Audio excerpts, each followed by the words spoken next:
welcome to Talking in the Attic. For new listeners, we are happy that you joined us for the first episode that you are partaking in, and we thank you very much. And for those who have been listening to us, welcome back. And we are still going through our wellness and fitness series as promised. And tonight we have a special guest. We have Ingrid Zamora. She is a wellness and lifestyle coach.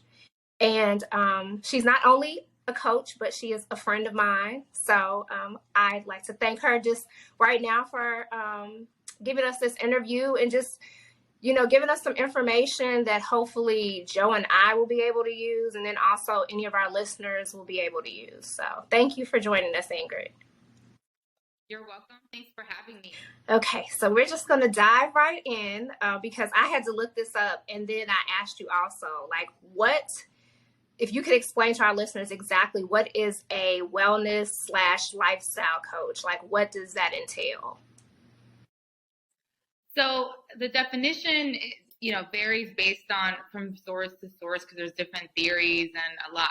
But in my definition, is a lifestyle coach is someone who specializes in behavioral change.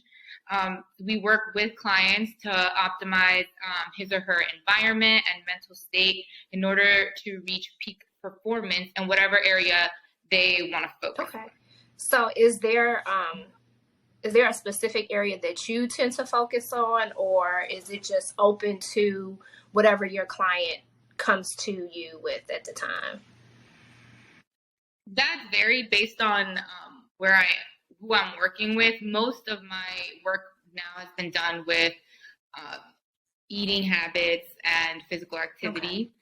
Okay. But I'm also working physical therapy as well, so that's kind of why it's geared towards that. But it really can be anything. I mentioned to you there are people who coach, newly divorced men, people who coach folks who are in their late 40s, 50s, trying to date after ending a long relationship. It really can be whatever your personal niche is. And so you kind of led into that physical therapy that's your background. You're a physical therapist. And so, how did you get into lifestyle coaching? Because you still are a physical therapist. How did you branch out into lifestyle coaching?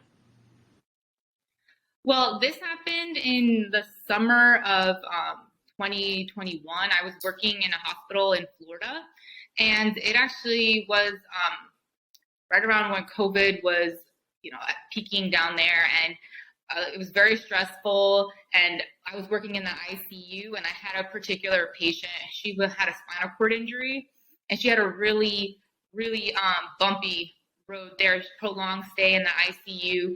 And I found myself having a lot of difficulty kind of getting her motivated to get up to move because she just started downward spiraling, after so many setbacks. And I think the more that I pushed her, the more she resisted. And I had to just say, there's got to be a way for me to help this lady without, kind of forcing her and triggering this resistance. So that's when I started to kind of explore different areas around behavior change. And there was actually another physical therapist from, I believe she was practicing in North Dakota, and she had a continuing education course that I attended on APTA, or American Physical Therapy Association. And she was a health and wellness coach. And so I reached out to her, and then I started to kind of do all of the groundwork to become a health and wellness coach, because I kind of liked what she said in that course. I just didn't have time in that moment to explore it further. So that kind of goes to my next question was, so you started this it piqued your interest in 2021. And so then from there, you just kind of did some research, trying to figure out what everything you needed to do. So in terms of education, what does that entail in terms of becoming a lifestyle coach? Can anybody do it, or is it something where you need to get certification or, take classes? So. Well, it seems that the area of health and wellness coaching and lifestyle coaching is kind of it's trying to standardize itself a little bit more. It's actually not a new way to practice. It started, I think, in the 50s and 60s, but hasn't taken off necessarily in the mainstream. So what the National Board of Health and Wellness Coaches started relatively recently, and they standardized their certification exam, so that then everybody who wants to have that certification has to pass an exam through them. I don't believe you actually need one, which is good and bad. It tends to add a little bit of more credibility because you're going through a body that, specializes in this area. And that's how I did it. Okay. So you said that you kind of got into it because of, a patient that you had. So what like motivated, or what motivates you to coach people, like, besides this one incident, or this one patient that you had interaction with? Like, what is it that you're just like, okay, I really need to, like, this is a passion of mine, I really want to, help this person? I like the approach of coaching versus what I was practicing as a physical therapist and kind of the medical model of care. She was just kind of the catalyst, but this is a pattern that I had even when you and I were working together in Washington, D.C., where I wanted something so bad for a patient, so bad that sometimes, I would get, you're pushy, or, you're, get complaints to my management about, how I'm hurrying people along. And it was coming from a good place. I was just not having the right approach. So, what motivated me is that I wanted to work with people who cared as much about their results as I did, and also find a way to communicate, why it's important, or really make it about them, because people respond well to, certain techniques, and we don't really learn that in therapy, in many really medical models. But there is a way to get people more involved in their care. It just takes a lot more listening. And a lot more of relinquishing control, which we healthcare professionals aren't really good at. So that's really what motivated me. Is just I wanted to not meet so many barriers and so much resistance from people, because it made me very tired and very frustrated, and then it also just didn't get the work done. Right. Gotcha. So I got a question. So you spoke about someone who you said, well, two things. You said someone once said you were pushy. Then you had somebody who was not combative, but kind of resistant to your approach. So what are some of the things that you say that helps you create those meaningful goals for people? While you're trying to keep that balance and not being pushy, and just when you have like a difficult, or per se somebody just apprehensive of just the whole coaching. Well, I don't actually have a say in people's goals. I ask them what their goals are. A lot of coaching, the philosophy around coaching is that people are the experts in their lives, right? And that people are whole and resourceful. They're not broken. They don't have voids, right? So once you kind of see people as having the answers to their own problems, and your job is really just to guide and take those answers out by asking, reflective reflections and inquiries rather, then you find that people actually, you either find two things. People know a lot more about themselves than they give themselves credit for, or oftentimes people have not spent any time reflecting on themselves and they don't know. And that's really the gap. And that's how you start to make those goals. It's really by asking those questions. And sometimes it's by, bringing to light that fact that people don't really do that. And they should, if they want to reach, to find some kind of level of satisfaction. Oh, definitely. You actually answered this. My next question was, I was going to ask about the obstacles, about coaching other people. And you said people don't allow themselves to actually dig deep and do some reflection. And that's one of the biggest problems. But okay, so what advice, what advice would you give somebody who is struggling to make changes, besides like looking within themselves? Like, you say you don't want to just direct somebody, you want to be a guide, but what are some of the things you could just guide them with? You start at the very beginning, and it's creating a vision. And I think it can sound really silly oftentimes, or maybe it was just me because I'm very pragmatic and logical, and it's like, don't make me think abstractly, but you really do. You have to, like, people will respond better if they know where they're going, if you're not just shooting darts in the dark, right? So you typically start to, what are your values, and how does your goal coincide with your values? And then how do you envision yourself once you meet that goal? Like, what does that person look like? And so it gives people kind of an image in their brain of what they're working towards. And that's step one. You can't make goals if you don't know what you're trying to accomplish and what you look like. It can also motivate people because they see themselves as successful, right? And so now, mind you, there's a lot of different steps in there because a lot of times people don't have the confidence that they can do it. People have lost hope, but people want to be successful for a reason, and that's what you have to kind of fish out. Definitely. And success looks different for different people. It's not one size fits all. But that's awesome. And so I want to take a minute to just have a break for a second, and we will get back to everyone shortly. And everyone, don't go anywhere. Have you been feeding your skin quality ingredients? Are you dealing with any type of skin condition such as eczema, hyperpigmentation, body acne, or discoloration? Here at Joy House Essentials, our triple whip shea butter is 100% handmade and whipped to perfection, guaranteeing results you will see and feel instantly. Give your skin the nourishment it deserves and stop using harmful, chemical-based products today. You can find us at www.thejoyhouseshop.net or give us a follow on Instagram at JHEShop. Joy House Essentials. We are back. So, Ingrid, I want to follow back up with you. You were talking about creating a vision for people. So do you incorporate things as such, a tactic which I use? I create vision boards for myself. I mean, it can be just every season I try to do something because every 6 months I want to start working on another goal. I can't continuously remain on the same task. I mean, I have to keep accomplishing milestones. So is that something that you would say you would do for some of the people that you provide guidance to? So only if that's something that the client wants to try. So with coaching, we typically don't even give people advice actually, because most of the time people don't want it. They just want to listen and people want to talk. I know right. It sounds crazy, but it's true.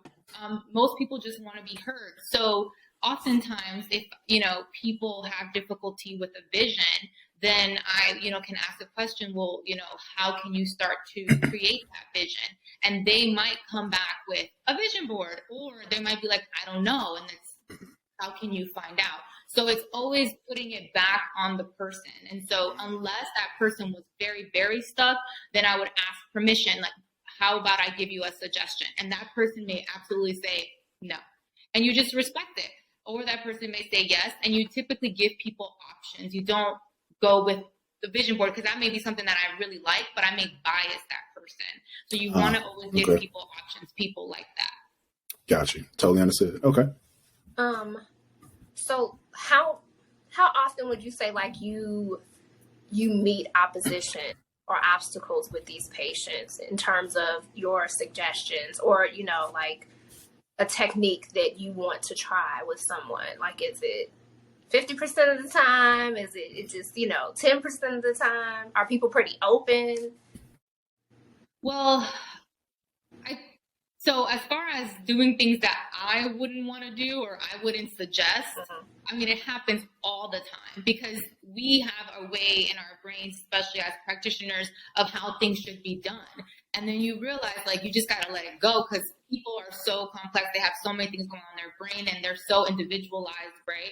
That you just can't, you just can't get stuck in your ways and try to project what you want onto people. So it happens 99.9% of the time. Okay. And some people even get frustrated because they want me to tell them what to do, or they want to hear me validate their fears, or it's like, absolutely not. You just, I cannot tell you what to do because the chances are they're not going to follow through with my suggestions because they're not motivated by it.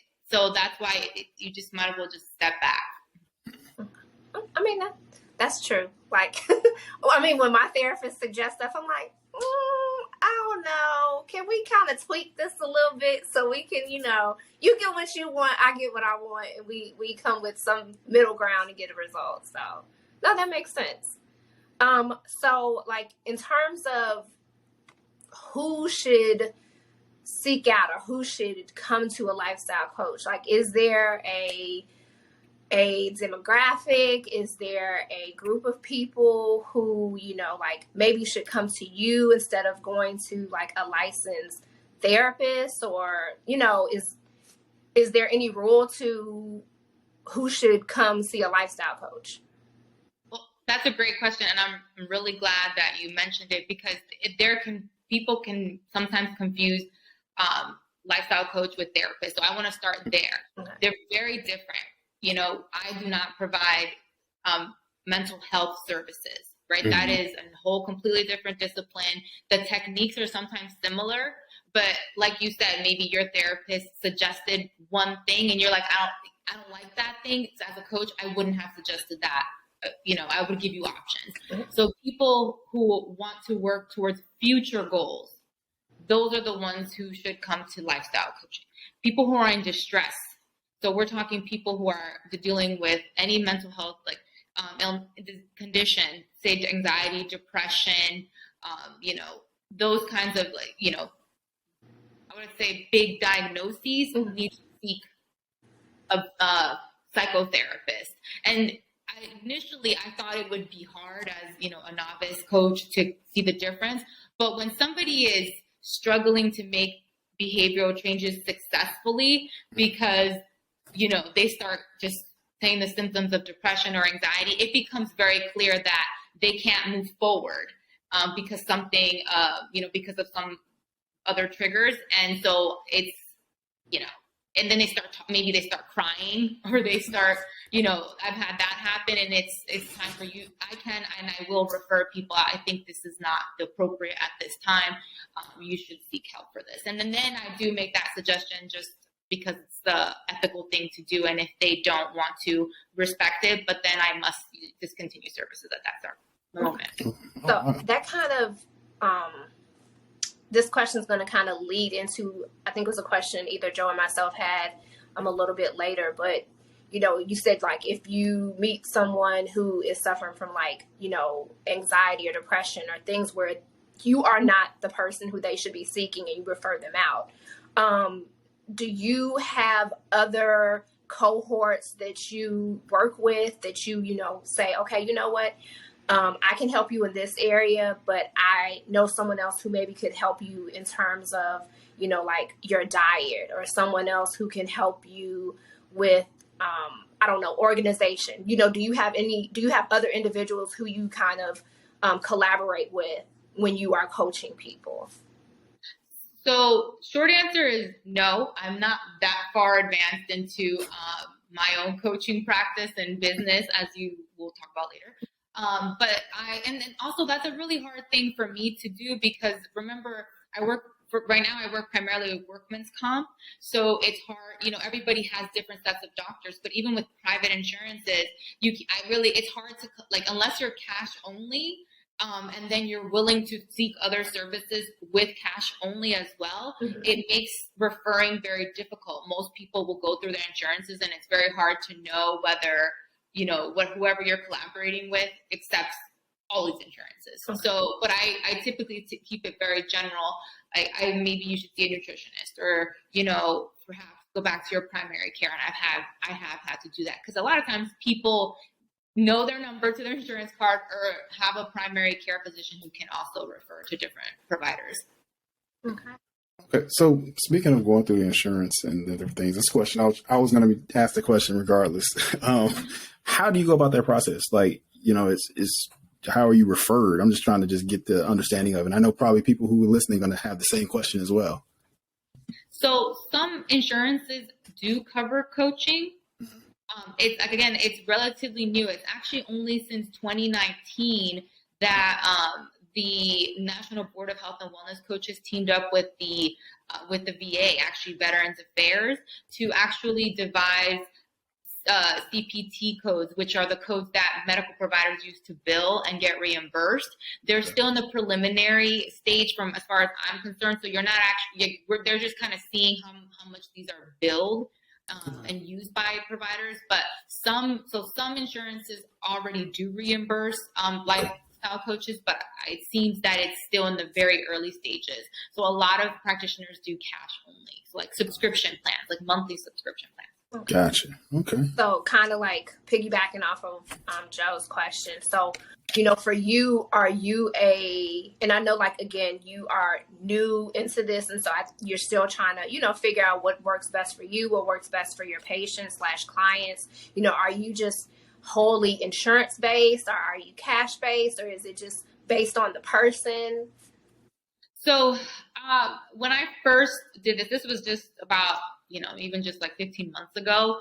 I was typically just cash based, and then I took a break from it because I had some moves in the physical therapy world. And then I kind of incorporate it in my practice because where I work now, I also do in workman's comp, I do physical therapy, I do industrial rehab. So I get to incorporate just like teaching classes and doing things like that, like more like a group session. And that I wouldn't, I just get paid my regular salary as a physical therapist. I just kind of use those techniques to then, while I do my physical therapy practice. So yeah, does that answer your question? So for you, like if you, aside from where you work, like at the physical therapy clinic, would you, if you just had an outside clinic like me, for instance, would you take my insurance, or would it be cash based, or how do you do that?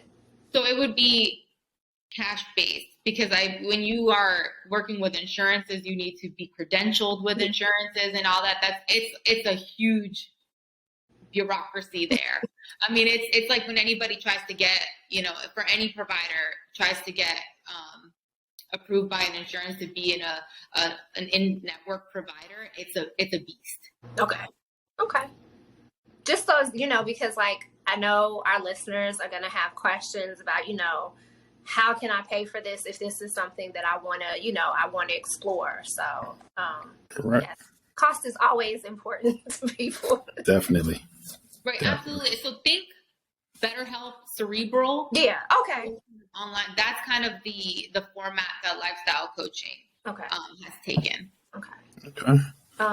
So that's like the business part of it. I mean, this is all a business, but so, how do you kind of make a plan in terms of the frequency of meeting with your clients? Is it just an individual thing, or, it's like at first, okay, we're going to check in these many times, or, how do you kind of go about that? So it definitely is client dependent, but typically what happens is that you meet, the first session is 45 minutes to an hour and a half because it's that intake and you're getting to know the client. And then you meet weekly for about 30 minutes or so. And typically you make a commitment for 3 months and I thought, wow, that's a lot. That's a long commitment, right? But if you think about the complexities of behavior change, it's not just a upward slope towards success. It's very much a up and down, because people will have success and then they won't, and then they will, and then they won't, and then until ultimately making it through their goal. So it really does take a longer time to meet those goals, and a month it really just isn't enough. Like that's probably like one of the best explanations about getting to success, that it's not just like you're going to be going up the whole time. Like you are going to go up and down. You'll have some success here, then you might have some failures, and then you're going to turn back up again. So I think that's like a great analogy, because I think a lot of us just think the road to any type of goal is you just are going to be going up the entire time, and that's just not the reality of it. Is that, in any type of goal, you're going to have a low point, and, you might have more low points until you get to that ultimate goal. But, okay. All right. Definitely. So I got a question though. We talk, like Tevis said, the business perspective. How do you find your time for you to release? How do you recharge and relax? Because it seems like this is very intense, a lot of involvement from your perspective. So again, that'll differ person by person, but being mindful is No. the So number for you. right. So So it's me. Oh, my bad. no, it's okay. 'Cause, but for me personally, they always tell you like you have to be mindful in the session, right? So how do you? Because if you're, just got out of crazy traffic and have a session, I probably would reschedule because you can't be that hyped and then be present. And you really do need to be present for your client. So what I used to do is either, I would do some deep breathing just to literally bring down my angst level after whatever it is that I've been doing. And also just afterwards, you're talking to people, you're taking on a lot. I used to just go out for walks or, anything else, go for a run, just some way to discharge some of that energy that people will just kind of not, purposely, but just put on you from their conversation. Definitely. I'm going to share a little bit of information. Ingrid she was baking and cooking her ass off. So I think that was like another, and she would send me pictures. So I think that's like another outlet that okay. There it subconsciously to kind of deal with what people are putting on her. So Tevis told the real story. That's what I was trying to get at. Do you bake? Do you run? Healthy baking and cooking. Okay? You got to practice what you preach. Right. So I think the next question is, if someone wants to, start this process, what is the best way in general to get this started? And then more specifically, how do they, if they love everything that you're saying and just like, you know what, I need her to walk me to my goals, how do they get in contact with you? So we can start with the first part in general and then specifically how to get in contact with you. So the National Board of Health and Wellness coaches, they have a directory and like a list of people who are board certified. And I believe they even have like our specializations too. So if you wanted to work with somebody who is, a coach and a teacher, like a coach and a physical therapist, you can get very specific. So they're a good resource, or Google. Some people, have their website posted. A lot of people do that because a lot of people do cash only. As far as working with me personally, believe it or not, starting your practice is a lot more complicated than just, at least for me, taking money. So I am currently in the process, but I'm not accepting clients at this moment because, like I said, I want it to be a legitimate, like LLC, have, the coaching certifications, which I actually just got in May. I did not want to practice without the certification, just to give people peace of mind that you are getting the quality that, the best quality care that is available for lifestyle coaching. And then in the last 6 months, I've just been doing more of the business aspect of it, like who is my ideal client? Because as I mentioned, you can go and take this in a million different directions. So I do have a name. And it's Capital Whole Heart Health. So stay tuned when that's up and running. You can always just Google, because I will have a website for sure. And definitely when you get it up and running, you can let us know, and we will definitely put it up on our IG, so someone can connect them to you, because I knew zero information about lifestyle coaching before this. Look, that's why I was over here quiet. I was just absorbing all the information. I'm just taking it in like, okay, all right. Thank you for this. No, I definitely appreciate that. And if you know me, Tevis, for several years, so you know that I'm very meticulous and detail oriented. I like to make sure things are done well, and I want people to know that when they do work with me that they're getting top care, and that takes a lot of time to build. A lot of people just kind of wing it, and I'm not. I like to have a plan. I like to make sure people can check and, certify that I am legitimate. So in the future. Yes, that you are who you say that you are. So, I would like to thank you so much, Ingrid, for, joining us on this interview, providing us with so much information. Again, our listeners will stay tuned so that once you get things up and running, we can give them your information and they can reach out to you. But you did provide that website or the association where they can find people in the meantime. But we hope you'll wait on Ingrid in case you're some lifestyle coaching. So again, we would like to thank our listeners. Joe, you want to go ahead and close it out for us? Once again, thank you, Ingrid. We really appreciate all of the information you provided. It was definitely beneficial for not only for myself, all the listeners, but also I'd like to close out and thank everyone for listening. Please, as always, subscribe. Follow us on IG. I'm William J _VII on Instagram. Boyish Boutique. That's how you find Tevis. Ingrid, do you have any social that we can? Oh my God, I don't have social media. Gasp. Again, I told you I'm starting from scratch. I've been avoiding social media for a long time, but I Totally. realized I got to get on it if I'm going to build this practice. But no, thank you guys for having me. I really appreciate your interest in a lifestyle coach because, again, even I didn't know about this until recently, but it is a really cool area of healthcare, and I hope it gets bigger from here. Oh, it definitely will. We will. And we will make sure that we will promote you and make sure you get clients from us. Ingrid, again, I thank you. And this is William J. And this is Tevis. Thank you guys for talking in the attic.